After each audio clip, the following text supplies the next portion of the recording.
She stood in my kitchen, laughed at the food I spent hours making, and told everyone my cooking was outdated. I didn't argue. I didn't defend myself.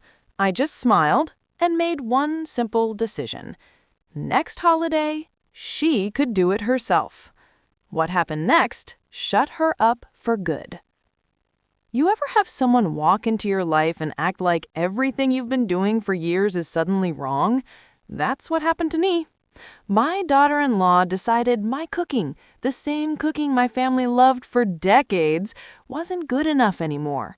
She made jokes, she rolled her eyes, she made me feel small in my own kitchen. But instead of fighting back, I did something smarter. I stepped aside and let her prove herself. And trust me, what followed was better than any argument I could have started. This is that story. Let me give you some context first. I'm 62 years old. I've been cooking for my family since I was a teenager. My mother taught me. Her mother taught her. We're talking generations of recipes passed down, perfected, tweaked until they're exactly right. Sunday roasts, holiday hams, homemade pies, casseroles that make people go quiet because they're too busy eating to talk. Cooking isn't just something I do. It's how I show love. It's how I bring people together. Every holiday, every birthday, every Sunday dinner, my house is full of family eating food I made with my own hands. And for 40 years, nobody complained. Not once. Then my son got married. Don't get me wrong. I wanted my son to be happy. I wanted him to find someone. When he introduced me to Jessica 2 years ago, I tried my best to be welcoming. She seemed nice enough at first, a little quiet, a little reserved, but polite. They dated for a year, got engaged, and got married last spring. The whole time, Jessica was perfectly pleasant around me. She'd come to family dinners, eat my food, smile, thank me. I thought we were good. I thought we'd have a nice relationship. But something changed after the wedding. It's like she felt more comfortable being herself. Or maybe she felt like she had more power now that she was officially part of the family. Either way, the politeness disappeared. She started making little comments, little digs. At first, they were small. She'd suggest we order takeout instead of me cooking. She'd mention some trendy restaurant and say we should go there instead of eating at home. She'd talk about food influencers she followed and recipes she wanted to try, always with this tone that suggested what I made was boring in comparison. I brushed it off, told myself she was just young, just modern, just trying to find her place in the family. But then Thanksgiving came. I started preparing for Thanksgiving a week early, like I always do.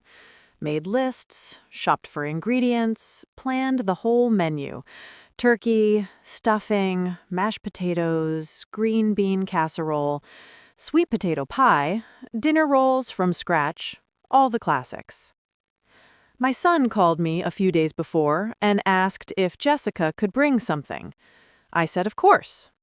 I'm not one of those mothers-in-law who has to control everything. If she wanted to contribute, that was fine.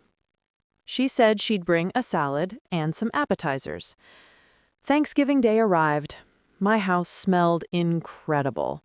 Turkey in the oven, pies cooling on the counter, everything timed perfectly. Family started showing up around 2, my daughter and her husband, my brother and his wife, a few cousins, about 15 people total. Jessica and my son arrived last. She walked in carrying a fancy-looking platter of appetizers and a big bowl of salad. Very Instagram-ready. Lots of colors, very modern presentation. She set them on the counter and immediately started talking about them. Where she got the recipe, what organic ingredients she used, how it was inspired by some restaurant in the city. She went on and on. I just smiled and kept working. Didn't bother me. Let her have her moment. We all sat down to eat around 4.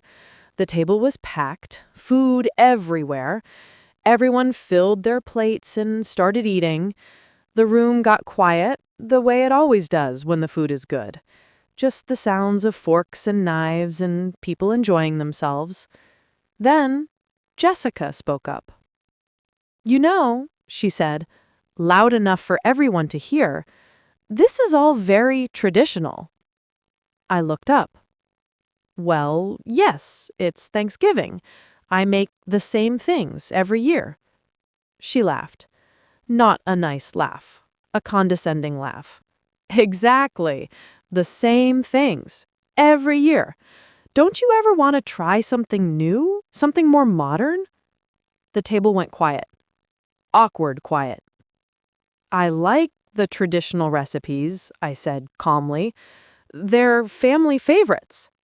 "Right, but that's the thing," she continued, and I could tell she thought she was being helpful. "Food has changed so much.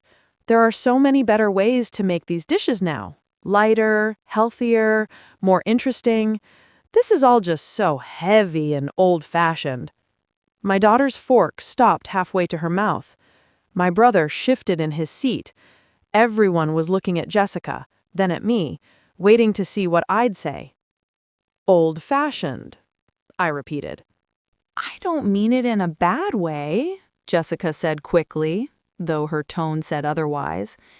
"It's just that younger people don't really eat like this anymore. We care about where our food comes from, about sustainability, about trying new flavors.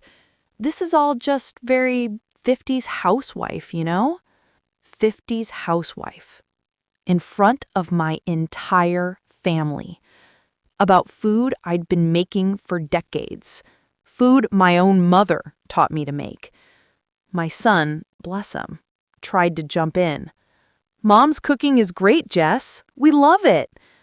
"Of course you do," Jessica said, waving her hand. "You grew up with it, but that doesn't mean it can't be improved.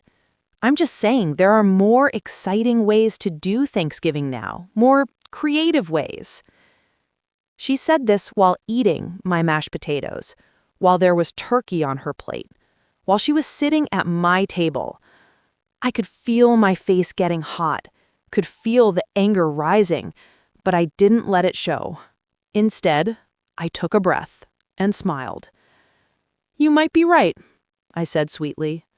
"Maybe it is time for something new." Jessica looked pleased, like she'd won something. The rest of dinner was tense. People tried to make conversation, but the mood was ruined. After everyone ate, Jessica made a big show of talking about her salad and appetizers, how fresh they were, how healthy, how modern. A few people complimented them politely, but I could tell everyone was uncomfortable. When people started leaving, my daughter pulled me aside in the kitchen. "Mom, I'm so sorry," she whispered. "That was completely out of line."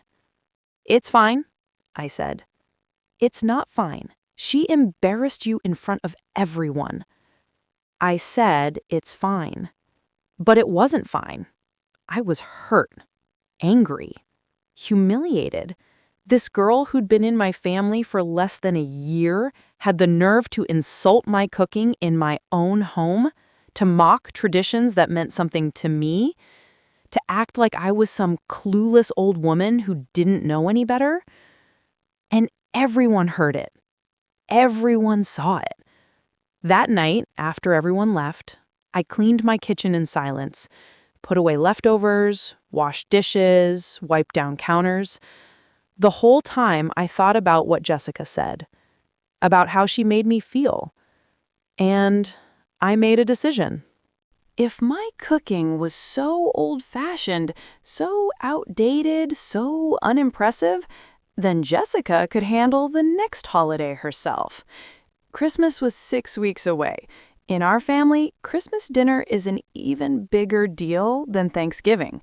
More people, more food, more everything. And it's always at my house. Always. Until now. A week after Thanksgiving, I called my son. "Hey, I've been thinking," I said casually. "Jessica mentioned wanting to do things differently, more modern, more creative. So why don't you two host Christmas this year?" There was a pause. Host Christmas? Yeah, at your place. You have that nice big apartment. It would be great.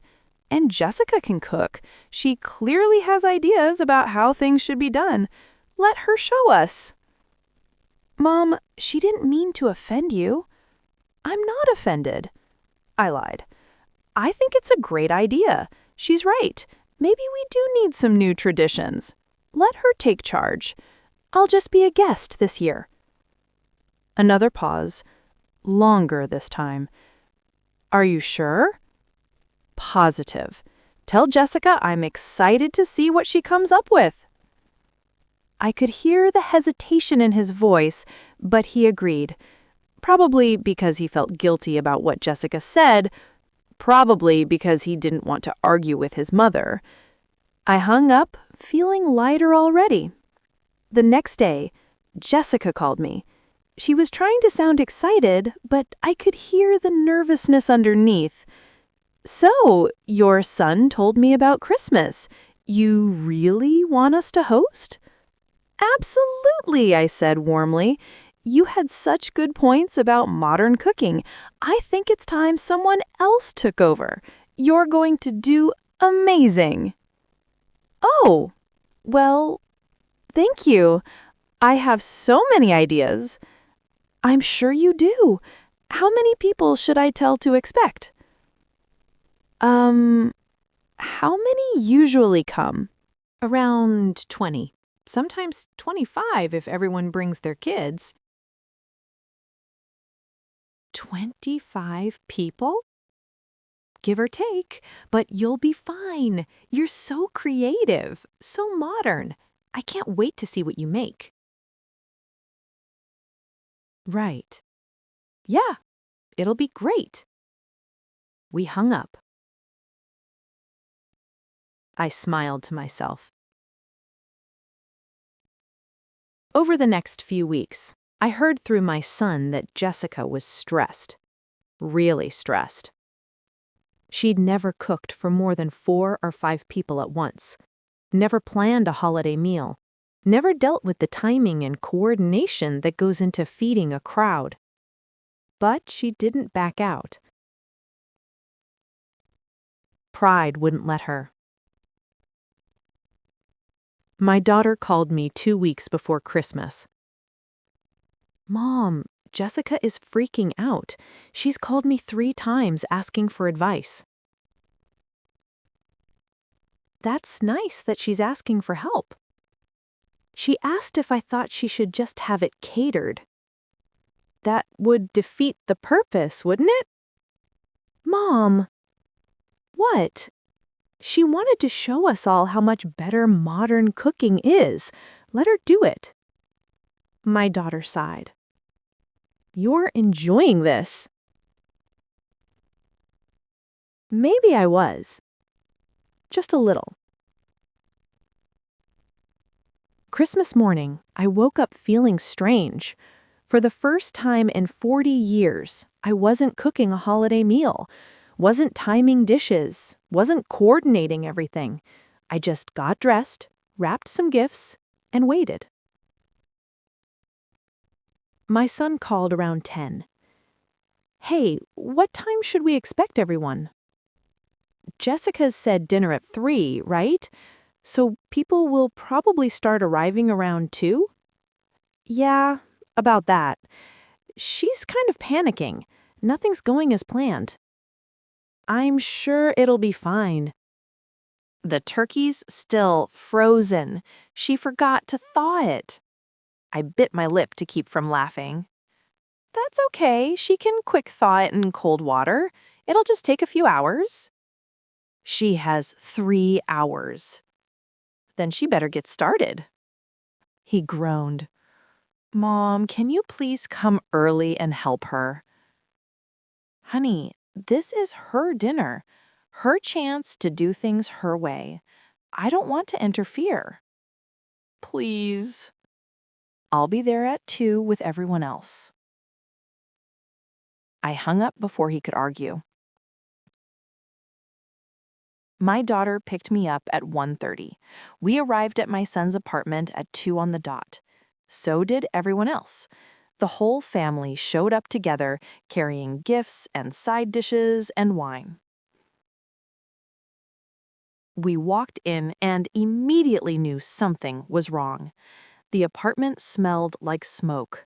Jessica was in the kitchen, face red, hair falling out of her ponytail, looking absolutely frantic. My son was next to her, trying to help, but clearly making things worse. "Hi, everyone," Jessica said, voice shaking. "Welcome. Sorry, things are running a little behind." A little behind was an understatement. The turkey was in the oven, but clearly not done. There were pots on every burner, some boiling over. The counter was covered in dirty dishes and half-prepped ingredients. Nothing looked organized. Nothing looked under control. "Can we help with anything?" my sister-in-law asked. No, I've got it. Just make yourselves comfortable. Dinner will be ready soon." We all moved to the living room, sat down, waited. The apartment was small, so we could hear everything happening in the kitchen. Pans clanging, Jessica swearing under her breath, my son asking questions, and Jessica snapping at him. 3 o'clock came and went. No dinner. 3:30. Still nothing. People were getting hungry, the kids were getting restless. Everyone was trying to be polite, but you could feel the tension. Finally, at 4:15, Jessica announced dinner was ready. We all moved to the table. It was set nicely, I'll give her that. But the food was a disaster. The turkey was dry, like really dry, overcooked on the outside, still slightly pink near the bone. The mashed potatoes were lumpy and cold. The green beans were undercooked and crunchy. She'd attempted some kind of fancy cranberry sauce that was way too tart. The rolls were burned on the bottom. The only thing that looked decent was the salad because you can't really mess up a salad. Everyone filled their plates politely, started eating. The room was quiet, but not the good kind of quiet. The awkward kind.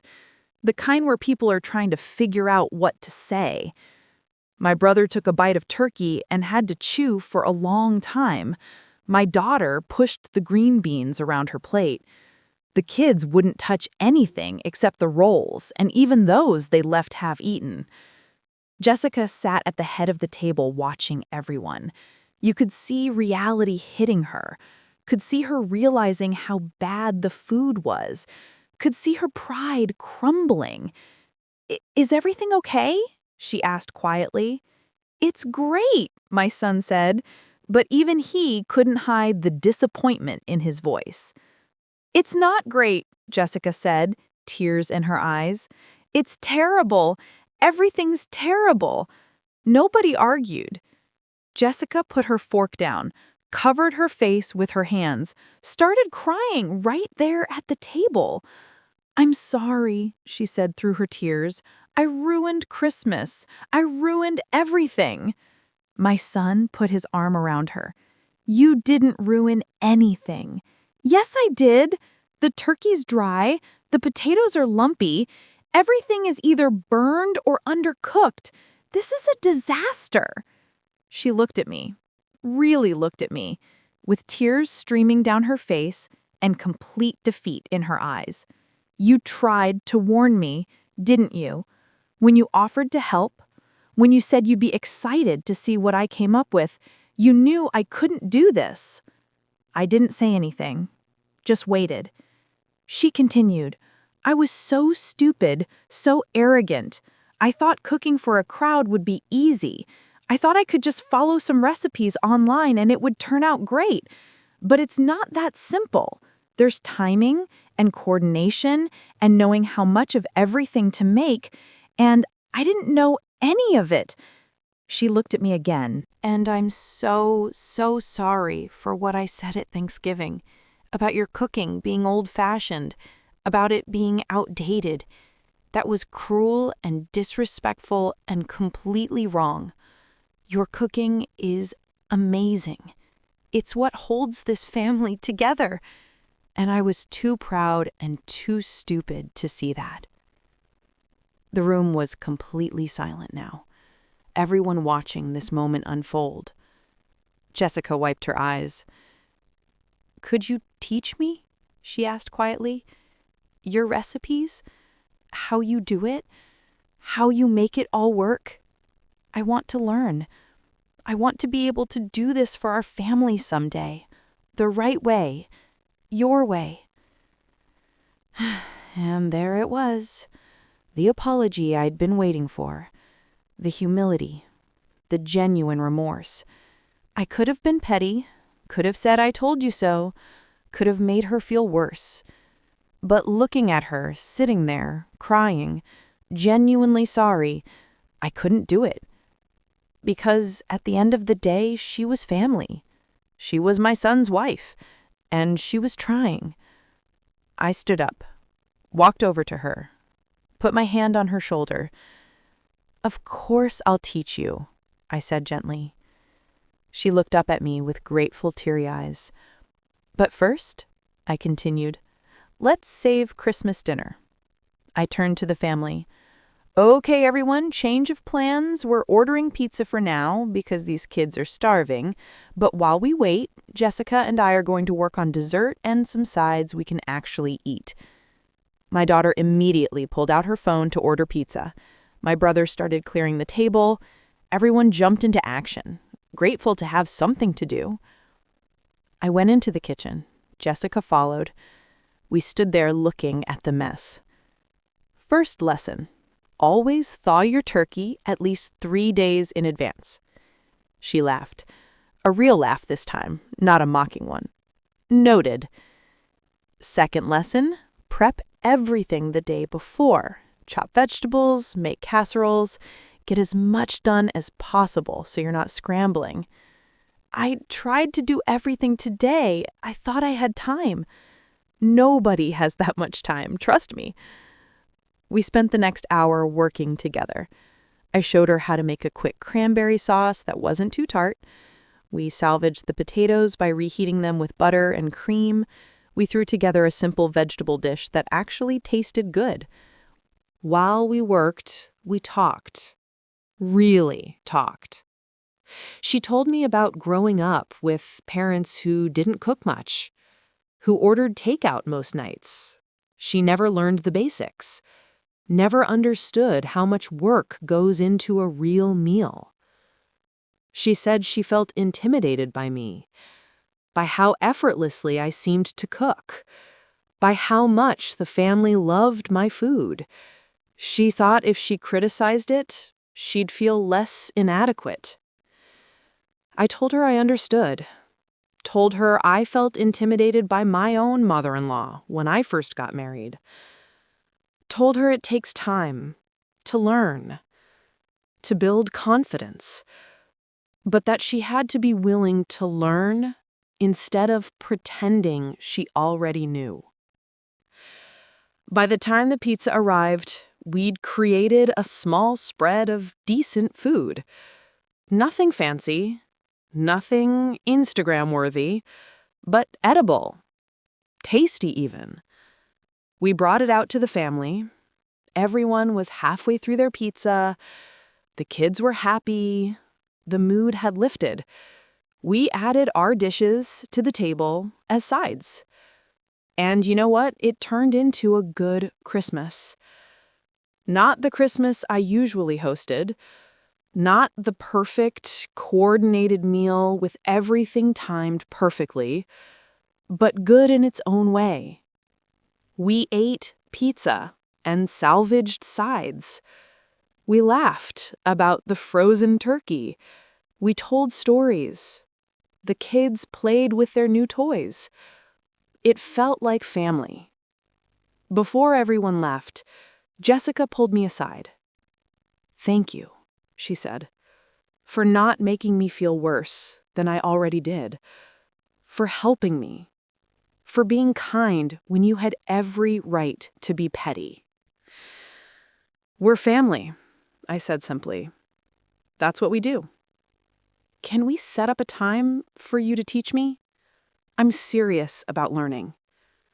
How about next Sunday? Come over. We'll start with the basics." Her face lit up.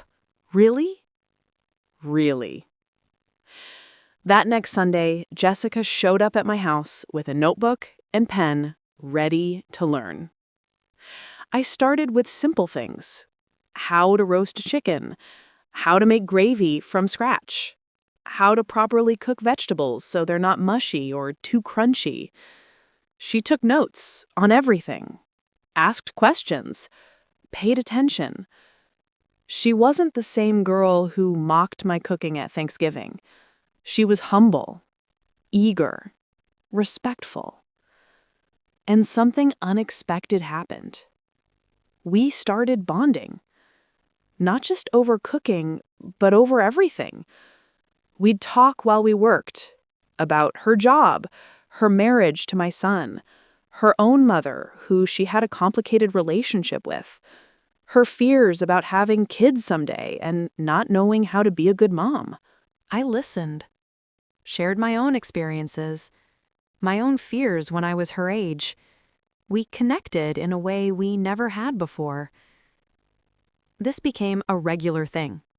Every Sunday, she'd come over. We'd cook together. She'd learn a new recipe. We'd eat what we made and talk for hours.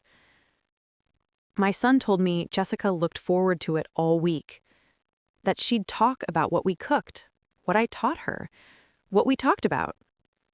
He said their marriage was better because she wasn't carrying around all this insecurity anymore.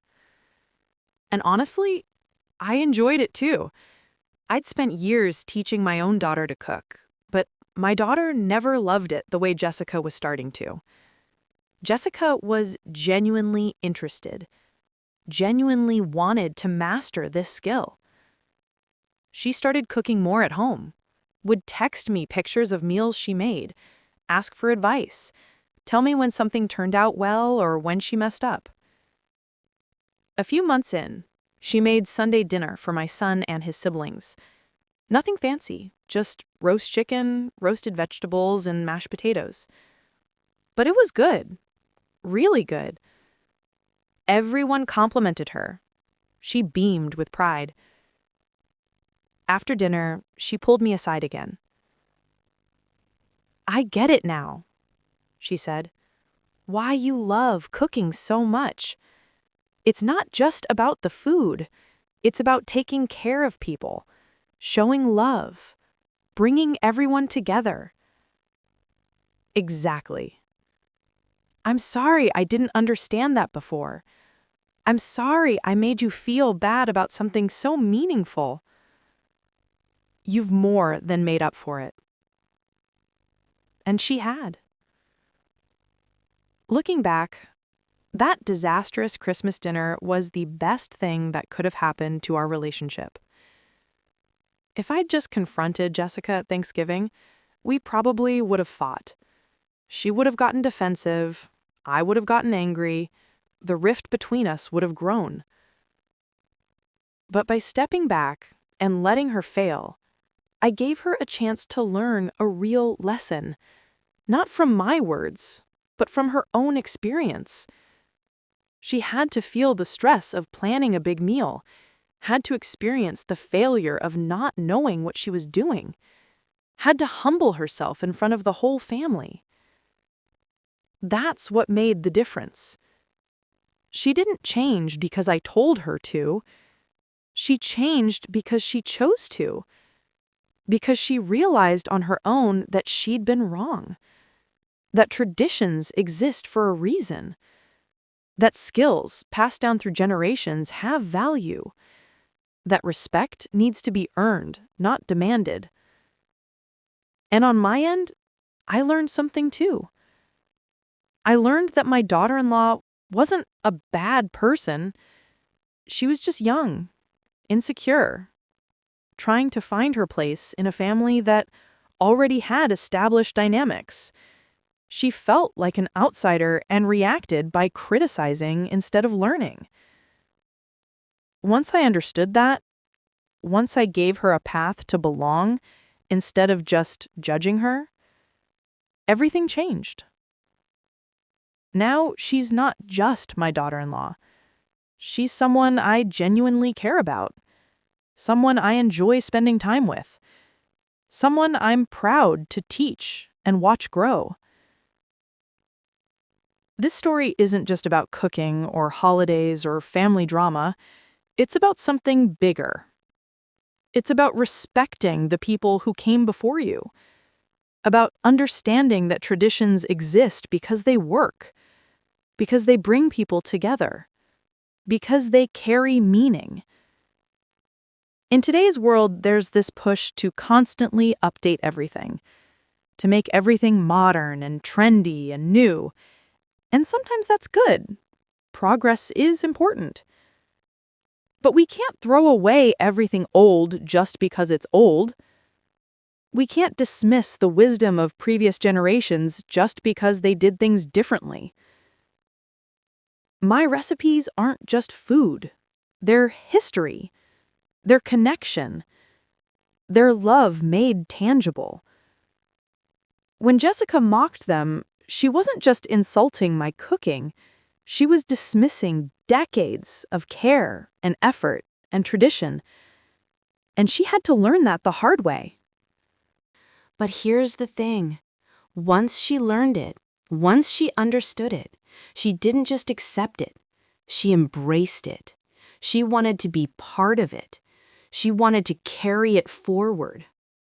That's what happens when you approach traditions with respect instead of mockery, when you try to understand instead of dismiss, when you're willing to learn instead of just criticizing. Jessica could have stayed stubborn, could have blamed her failure on anything else, could have decided cooking just wasn't for her and given up. But she didn't. She humbled herself, asked for help, put in the work, and now she has a skill that will serve her for the rest of her life. A skill she can pass down to her own children someday. A skill that connects her to generations of women in our family who cooked with love. That's worth more than any trendy recipe she could have found online. It's been almost a year since that Christmas, and things are completely different now. Jessica hosts dinners at her place sometimes. Small ones. She's not ready for 25 people yet, but she's getting there. And when she does host, the food is good, really good, because she learned the right way. She still comes over most Sundays. We still cook together. But now it's less about teaching and more about enjoying each other's company. We've become friends in a way I never expected. Last month, she told me she's pregnant, my first grandchild from my son. She was nervous to tell me because she's worried about being a good mom. I told her she's gonna be great because she's proven she can learn. She can grow. She can admit when she's wrong and do better. And I told her that when the baby comes, we'll cook together even more. We'll make freezer meals for after the birth. We'll teach the baby to cook when they're old enough. We'll pass down the recipes together. She cried happy tears, said she couldn't wait. My son pulled me aside after and thanked me, said I handled the whole situation perfectly, said his marriage is stronger because Jessica and I have a good relationship now. I didn't tell him I almost didn't handle it well, that I almost let my anger win, that I almost said things I would have regretted. I'm just glad I took the harder path, the patient path, the path that led to growth instead of division. So what's the lesson here? Respect traditions before trying to replace them. Understand that just because something is old doesn't mean it's outdated. Just because something isn't trendy doesn't mean it lacks value. And if you're going to criticize something, make sure you can do better. Otherwise, you're just talking. Jessica learned that lesson in the most humbling way possible, in front of her entire new family, with a dried-out turkey and lumpy potatoes as evidence of her failure. But she didn't let that failure define her. She used it as a starting point, a chance to grow, a chance to build something better. And that's what I respect most about her now. Not that she apologized, not that she asked me to teach her, but that she kept showing up.